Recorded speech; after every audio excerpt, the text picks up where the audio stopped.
Now, let's come back to the topic company. Now, what's a company is the first question. What is a company? See, there are different methods of doing business. One is called proprietorship. Then we have something called partnership. We have something called company. These are all very popular forms of doing business. Now we are going to see something about company. The meaning of company is different from the meaning used in the day-to-day parlance. So what is a company? If you want to understand company as defined in as per English codes, let us go one by one. How does English codes define company? Point number one. Company is an incorporated association.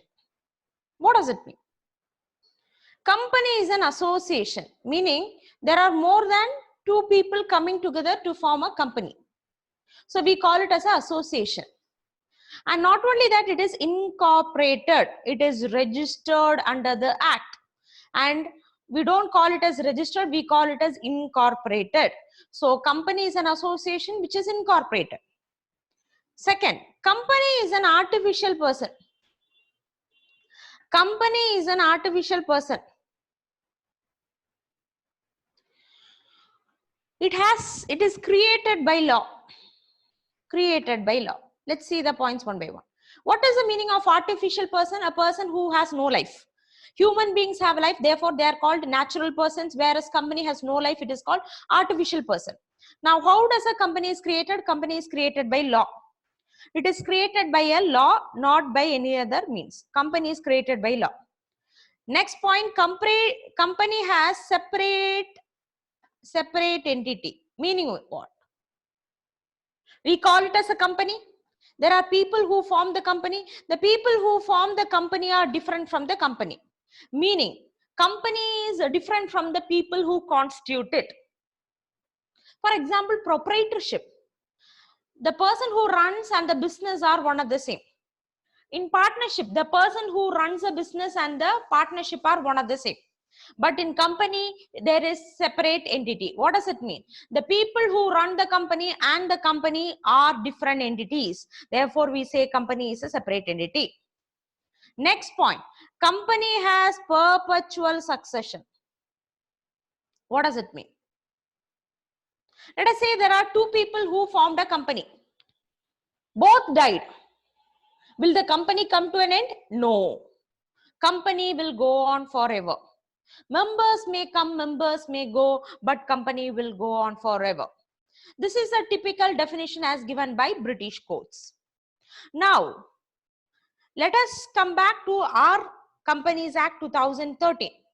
In Companies Act 2013, how is company defined? It is defined rather vaguely. It says company means a company incorporated under this act, or under any previous law. What does this mean? See, company means company incorporated under this act or under any previous law. Let us say a company is incorporated in the year 2017.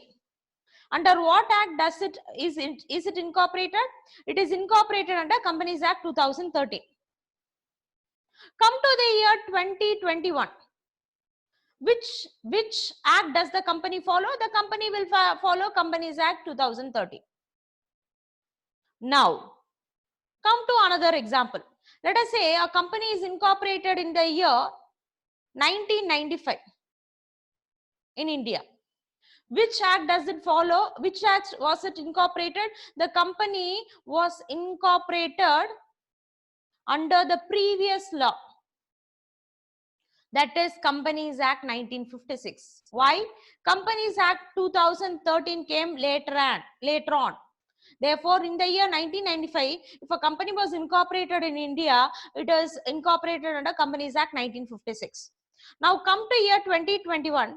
If the company is to follow, which act does it follow? Will it follow Companies Act 1956 or Companies Act 2013? The company would be following only Companies Act 2013. So the message is simple. What does it say? The company incorporated under this act or under any other previous law, both would be following Companies Act 2013 now. Why? Companies Act 1956 is redundant now. It is repealed. Therefore, no more following. Next, we'll come back to the basics once again. What is the title of this act? The title is Companies Act 2013. Extent. To whom it is applicable? It is applicable to whole of India.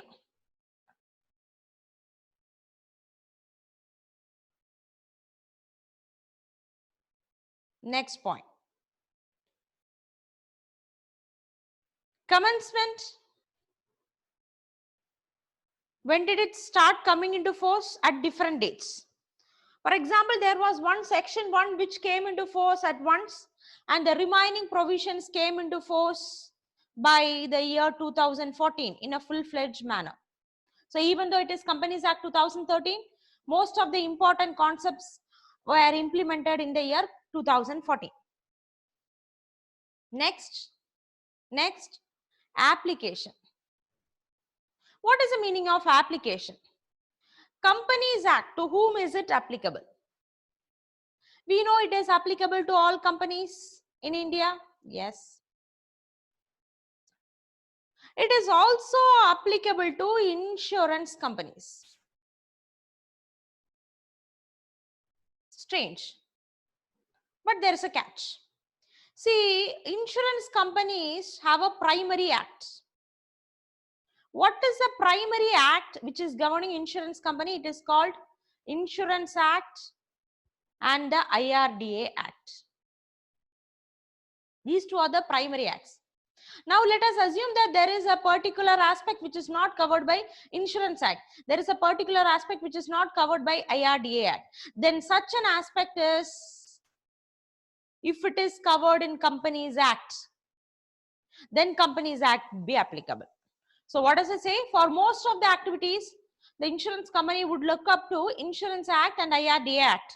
If some aspects are not covered under Insurance Act and IRDA Act, then they would look up to Companies Act for the same. Now, next question comes, what happens if there is a clash between Companies Act and Insurance Act or IRDA Act? What happens if there is a clash? Which one would prevail? They have clearly told that only the primary act would prevail. So, Insurance Act and IRDA Act will prevail over Companies Act 2013 if there is a clash. If there is a clash. Now, third point. So, we know Companies Act is applicable for companies and also for insurance companies. Third is banking companies. What does this mean? What does this mean? Companies Act is also applicable for banks. Now, there is a catch over here. For banking companies, the primary act is Banking Regulation Act. Banking Regulation Act. Now, Companies Act is applicable, therefore it is secondary in nature. So, which is secondary? Companies Act is secondary for a banking company. Now, what happens if there is a clash between Companies Act and Banking Regulation Act on the same aspect? Which will prevail? Obviously, Banking Regulation Act would be prevailing over Companies Act if there is a clash. Next, what are the other companies where Companies Act is applicable. There are some companies which produce or supply electricity. For those companies, Companies Act is applicable. There are also companies which are regulated by special acts. Companies Act is applicable. There are also entities which are specifically notified by central government. Companies Act is applicable. So, electricity supplying companies, Companies Act is applicable. Special companies governed by special act, just like LIC. For them also, Companies Act is applicable. Central government would be notifying some institutions. For them also, Companies Act would be applicable. Now, this is the basics of company.